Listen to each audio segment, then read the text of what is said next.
Prime Minister Narendra Modi's visit to Kyiv. He has arrived at the Hyatt Regency Hotel in the capital of Ukraine.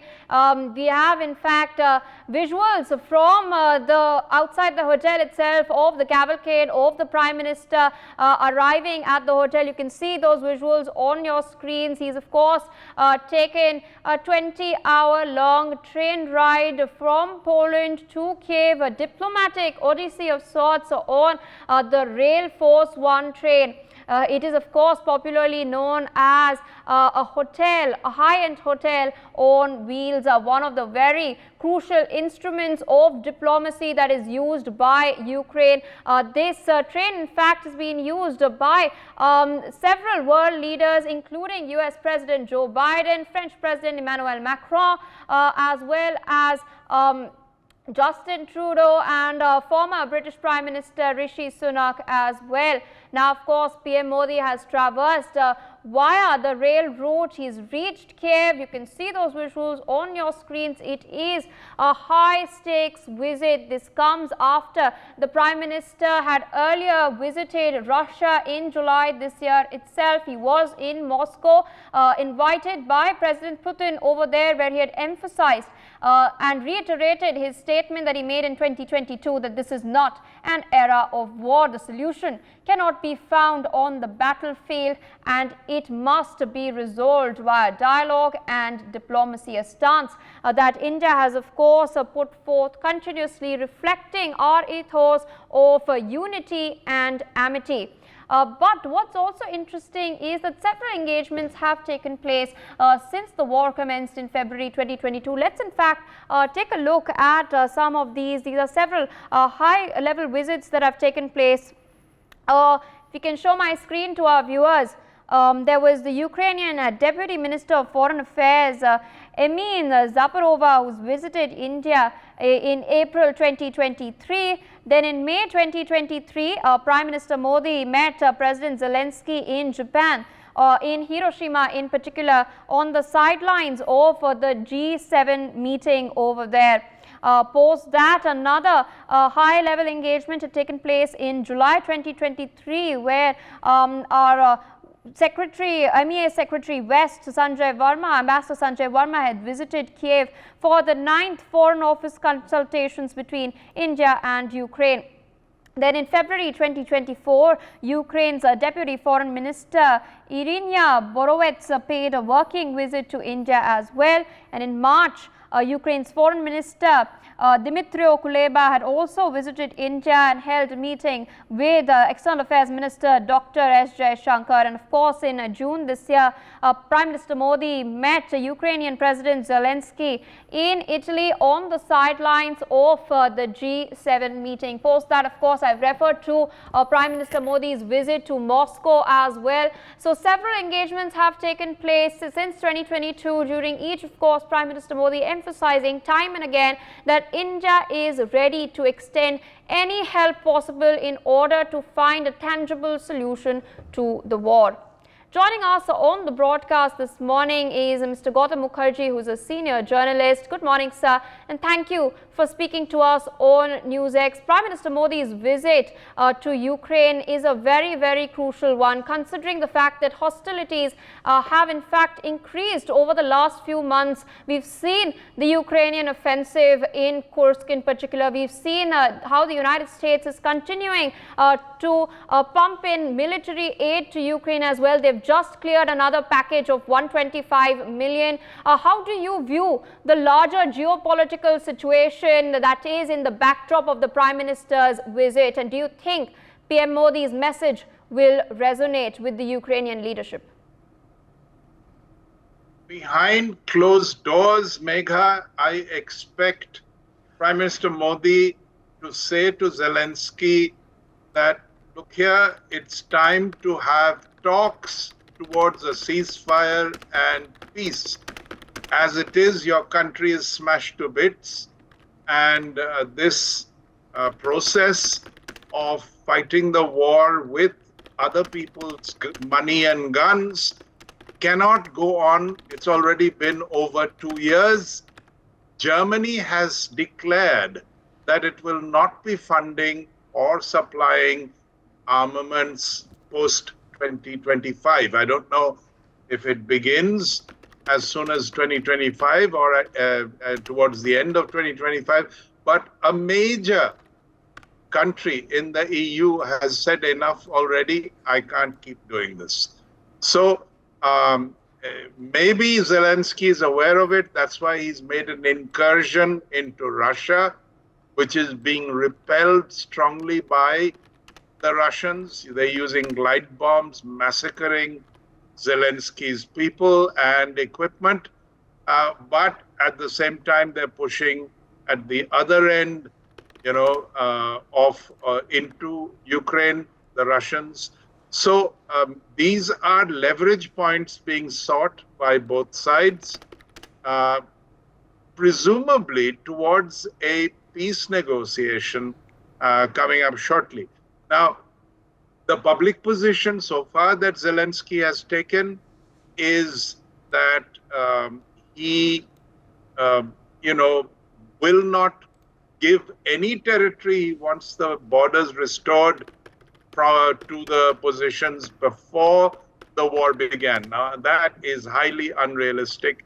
I don't think that's going to stick. The other thing to bear in mind is the US general election, which is looming shortly.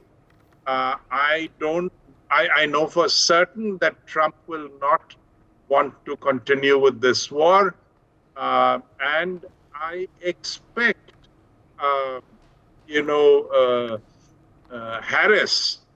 Kamala Harris, to also not begin her term with this sword of Damocles, this war hanging over her head.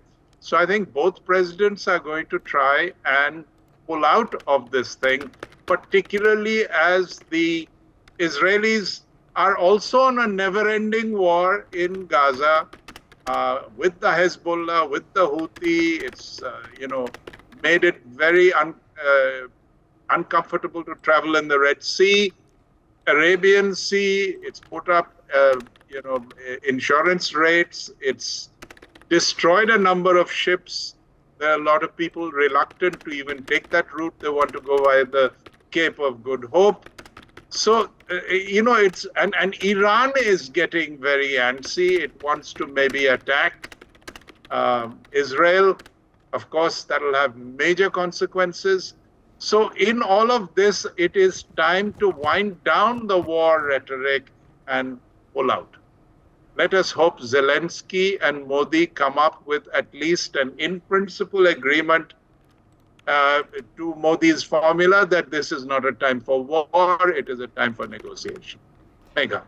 Indeed, sir, as you've aptly put it, it is echoing the words of the Prime Minister, of course, it is not the era for war. A solution must be found via dialogue and diplomacy. I'd also, in fact, like to rope in Colonel Sanjeet Sirohi, foreign affairs expert, who's joining us on the broadcast. Good morning, sir. Thank you, of course, for waiting rather patiently. Realistically speaking, we're seeing the fight taking place on the European turf, particularly after there are contentions with regards to the larger architecture, the military architecture of the region, and I'm referring to NATO, of course. Russia is worried about the fact that if Ukraine joins NATO, then it will have, of course, to keep a constant eye on one of US's close allies right at its border, and there are reservations regarding Ukrainian membership in NATO. That is also prolonging the war itself. But it is not wrong to say that the war is being financed by America in particular. I've referred to the fact that the US has cleared $125 million tranche just yesterday itself, taking the total in fact to $55.7 billion in aid. So what do you make of the maneuvers by the United States of America, and what do you think might happen in the upcoming months? Mr. Mukherjee had referred to, in fact, the US elections that are taking place. Kamala Harris has emphasized on how Joe Biden has helped strengthen NATO, in fact, but Donald Trump is taking a more cautious approach, stating that the war should end. Well, Priya, you have brought out a very good point. We must understand at Mr. Mukherjee has also brought out, the main point what is we have to keep in mind is that America, there are elections. Whoever comes, chances are that Donald Trump, if he comes, then he is not going to finance the Ukraine war. That is absolutely clear. We are not very sure about what Kamala Harris is going to do, but Donald Trump is not going to finance the way the Joe Biden administration has been financing Ukraine to fight against the Russians.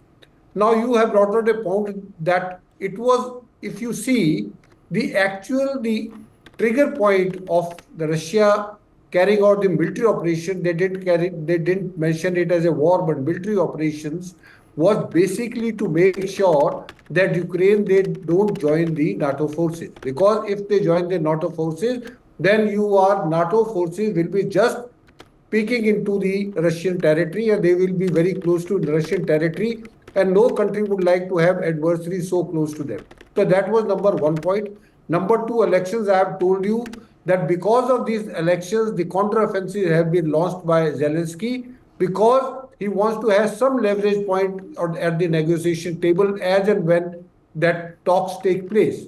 So number three, this invasion counter-offensive by Ukraine is to show to the NATO countries that Ukraine is still capable of launching the counter-offensive and they should be permitted to use the long-range weapons in the Russian territory, which the NATO country so far has denied. They had not given any permission to Ukraine to use their weapons inside the Russian territory. These weapons have been given only for defensive purposes. So that is another point. Now, as regard Prime Minister Modi visiting Ukraine, there is no doubt that the only person who is very close to Russia and has gone to Ukraine, that means he is the only person who can talk from the both sides. He has already conveyed to Putin that this is not the era of war and things cannot be sorted out in the battlefield. So that is one point which he has already conveyed and Mr. Zelensky is already aware of it. So I think this will be the start point for future negotiation. Mr. Modi is going to give his mind. He is going to ask Zelensky to agree to some ceasefire for the time being, because in the long run, both the countries are losing, and Ukraine is losing more. Because NATO countries will keep on giving the weapons. Most of the countries have already started saying that they will not be continuing to use this weapon. So this has to be understood very clearly by Zelensky, and that is the reason why he knows that after November, December, he is not going to be financed by the Americans as he is being financed. So it is better to have some leverage at the negotiation table and go ahead with some sort of ceasefire. Pia. Indeed, and I'd like to, in fact, speak about Prime Minister Modi's visit in particular and what exactly does this mean. Mr. Mukherjee, I'd like to rope you in. The entire world is watching PM Modi's visit to Ukraine. Several headlines, whether it is in the CNN or the BBC, Reuters, Al Jazeera, DW, all of them have penned articles with regards to PM Modi's visit. Some have referred to his hug with Putin in Russia. The others are questioning whether India can broker a deal or not. Regardless of their perspective, all eyes are on Bharat. So do you think this is a global moment of hope? Certainly, Pia. I'd say that, the stature of Narendra Modi has increased by leaps and bounds. And because, as Colonel Sirohi pointed out, we are friends with both sides. We have the air of Vladimir Putin, and though Zelensky has perhaps greater ambitions of joining NATO, being part of EU, getting backing on a continued basis, he sees himself as the last bastion before Russian expansion starts to come into what are almost all the surrounding countries now are NATO countries. So he has his own views on the whole thing. However, there is no choice. It is too long already, and the nature of the war has been something of a stalemate. A negotiated settlement is the only way to go for both sides.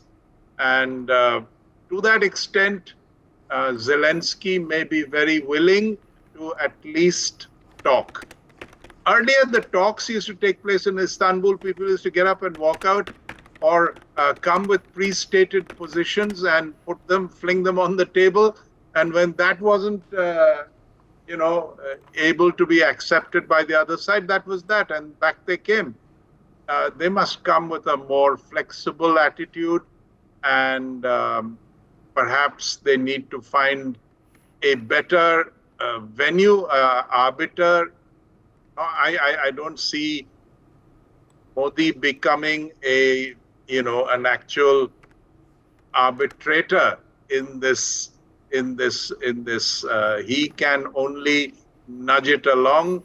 I don't think he'll want to get more involved than that, because you need authority to settle matters.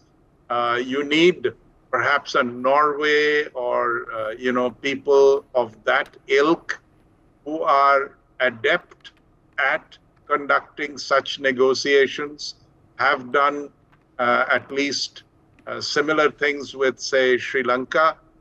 And it may be possible for somebody from those kind of situations to do something about it. But negotiations, I think, are inevitable now. Indeed, sir, it is very important to bring all parties to the negotiating table. We've seen some sort of an effort towards this, especially in Switzerland earlier this year, in June in particular, with the peace summit being held. But we've also seen the fact that Russia was not on the table over there, and I'd like to take this question across to Colonel Sirohi. So, what, in your opinion or in your assessment, where exactly is the root problem? Look, Priya, the root causes are what I have mentioned earlier. It is basically that Ukraine wanted to join the NATO forces, but Russia didn't want them to join it. So that was the start point. So we must understand that you cannot stop the war, or you cannot have ceasefire unless both the parties, they are sitting at the same table. Now you can have number of peace summit, you can have n number of peace summit anywhere in the world, whether it is Switzerland or anywhere, but unless both the parties are sitting at the same table at the same time, no negotiation or nothing can be talked about. I think it was a very foolish idea to collect about more than 100 countries in Switzerland without even inviting Russia and expecting that the peace talks will take place. So it was very, very stupid idea. I think the best idea now is that both the countries, and with Modi, our Prime Minister, being there, he must tell both, he must have already conveyed to Russia, he must convey to Ukraine also, because it is high time that we must stop this war, because it is already more than 2.5 years and the complete country of Ukraine has been totally destroyed and devastated. I don't know how much time or how much money and how much effort will it take to bring it back to where it was. So I think it is high time Mr. Zelensky must understand the reality. He is fighting on behalf of the NATO and the Americans. He should think first about his country, like Prime Minister Modi, who thinks about his country first, then rest of the world can be taken care of later on. So the root cause is, I told you, root cause is basically that he wanted to join the NATO. Russians were against it, and anybody would be against it, because if you put in all your adversaries close to your border. So that is one thing. And second is that if peace has to take place, then it has to be between Zelensky and Putin. Other parties can only help them to negotiate and come to a solution which is acceptable to both the sides. Pia. For more such videos, subscribe to the NewsX YouTube channel, hit the bell icon.